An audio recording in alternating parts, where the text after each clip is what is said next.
সবচেয়ে বড় বিষয় হলো, দেখুন, নওশাদ ভাইয়ের বক্তব্য হলো আমরা ক্ষমতা দখলের জন্য লড়াই করতে আসিনি, আমরা সাধারণ মানুষের জন্য লড়াই করতে আসছি।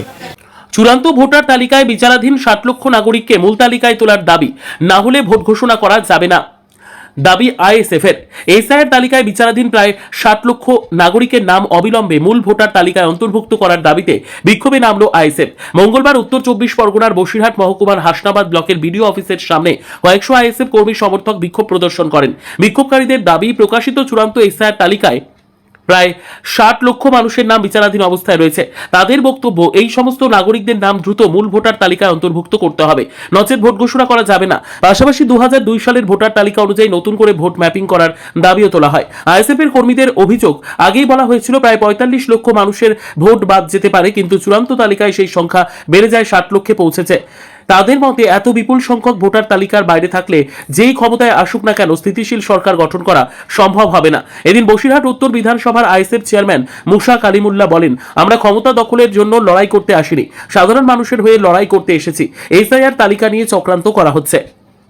উত্তর বিধানসভার পক্ষ থেকে হাসনাবাদ ব্লকের যে 4টে পঞ্চায়েত আছে, 4টে পঞ্চায়েতের পক্ষ থেকে আইএসএফ এর নেতৃত্বে আমরা হাসনাবাদ ব্লকে বিক্ষোভ দেখাতে এসেছি যে 60 লক্ষ মানুষ, 60 লক্ষ বৈধ ভোটার যাদেরকে আন্ডার জুডিকেশনের মধ্যে রাখা হয়েছে, নির্বাচন কমিশন যেভাবে সাধারণ মানুষের হয়রানি করছে, নওশাদ সিদ্দিকীর ভাইজানের যে বক্তব্য, যে দাবি, যতক্ষণ পর্যন্ত 60 লক্ষ মানুষকে, 60 লক্ষ সাধারণ ভোটারকে যতক্ষণ পর্যন্ত মূল লিস্টে অন্তর্ভুক্ত না করা হবে ততক্ষণ পর্যন্ত ভোট ঘোষণা করলে হবে না। আমাদের 4টে দাবি আমি একটু পড়ে শোনাই। 2002 সালে তালিকায় যাদের ম্যাপিং হয়ে গিয়েছে তাদের বৈধ ভোটার ঘোষণা করতে হবে, তাদের বিচারাধীন দেখা চলবে না। যারা 2002 সালে ভোট দিয়েছে, তারপরে সরকার, রাজ্য সরকার গঠন হয়েছে সেই ভোটারদের দ্বারা, কেন্দ্র সরকার গঠন হয়েছে সেই ভোটারদের দ্বারা, তাদেরকে এখন বিচারাধীন ভোটার রাখবে কেন? এবং দ্বিতীয় নম্বর, যারা বিবেচনাধীন তাদের কারণ সহ নামের তালিকা প্রকাশ করতে হবে। দ্বিতীয় নম্বর, আন্ডার অ্যাডজুডিকেশনে বলে ভোটার তালিকা বিবেচনাধীন বা সন্দেহজনক রেখে নির্বাচন ঘোষণা করা চলবে না। মূল দাবি আমাদের এইটা। আর সমস্ত বৈধ ভোটার অন্তর্ভুক্ত করেই নির্বাচন নির্ঘণ্ট প্রকাশ করতে হবে। এই দাবি নিয়ে আজকে আমরা বসিরহাট 2 নম্বর ব্লকে আমরা ডেপুটেশন দিয়েছিলাম। আজকে হাসনাবাদ ব্লকে ডেপুটেশন দিতে আসছি।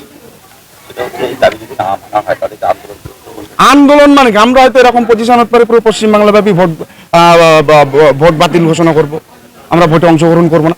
সবচেয়ে বড় বিষয় হলো, দেখুন, নওশাদ ভাইয়ের বক্তব্য হলো আমরা ক্ষমতা দখলের জন্য লড়াই করতে আসিনি, আমরা সাধারণ মানুষের জন্য লড়াই করতে আসছি। 60 লক্ষ ভোটারটা কিন্তু পশ্চিমবাংলায় কম সংখ্যা ভোটার না। এই 60 লক্ষ ভোটারে কিন্তু রাজ্য সরকার গঠন হয়েছে। আমরা দেখেছি 2021 সালে বিজেপি সরকার এবং তৃণমূল সরকারের মধ্যে প্রায় 45 লক্ষ ভোটারের একটা ডিফারেন্স ছিল। সেখানে যদি 60 লক্ষ ভোট যদি পশ্চিমবাংলা থেকে বাদ যায়, তাহলে একটা সরকার পুরো গঠন হবে। সুতরাং এইভাবে অবৈধভাবে সরকার গঠন হবে, সেটা আমরা চাইবো না। আমরা সাধারণ মানুষের জন্য ভোটে লড়তে আসছি, আমরা সাধারণ মানুষের জন্য লড়াই করবো। আগামী দিনে আন্দোলন, যদি নির্বাচন ঘোষণা করা হয়, আগামী দিনে আন্দোলন, বৃহত্তর আন্দোলনে আমরা পৌঁছাবো।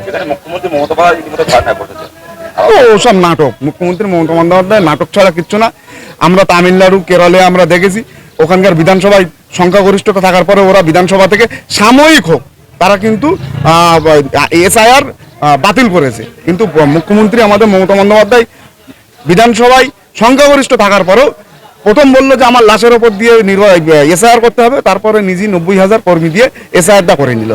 মানে আর একটা জিনিস, সব থেকে দুঃখের বিষয় হলো, মাননীয় মুখ্যমন্ত্রী কালকে ধর্ণা মঞ্চ থেকে একটা ভাষা তিনি বললেন যে আমরা যদি ক্ষমতায় না থাকতাম 2 মিনিটের মধ্যে একটা সম্প্রদায়কে ইন্ডিকেট করে বলেছেন তাদেরকে 12টা বাজিয়ে দিত।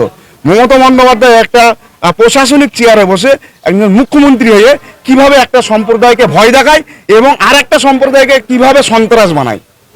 আপনি যে সম্প্রদায়কে ভয় দেখিয়েছেন তাদের ভয় দেখিয়ে আপনি ভোট নিচ্ছেন, আর যারা 12টা বাজাবে বলছেন তাদেরকে কিন্তু আপনি সন্ত্রাস বানাচ্ছেন। একজন মুখ্যমন্ত্রী চেয়ারে বসে একটা সম্প্রদায়, একটা ধর্মকে ইন্ডিকেট করে সন্ত্রাস বানানো এবং একটা ধর্মকে ইন্ডিকেট করে তাদের ভয় দেখিয়ে ক্ষমতায় আসা, এটা লজ্জানীয়। দুঃখ পশ্চিমবাংলার জন্য, আমরা ধিক্কার জানাই। এই ধরনের মুখ্যমন্ত্রী পশ্চিমবাংলায় আমাদের লজ্জাজনক। পশ্চিমবাংলায় 26-এ ইলেকশনে যে নির্বাচন আসছে, কোনো মতেই এই মুখ্যমন্ত্রী পুনরায় আবার সেই গদিতে বসুক, তার অধিকার পশ্চিমবাংলায় তেনার নেই। আমার নাম মোহাম্মদ মুসা কালিমুল্লাহ।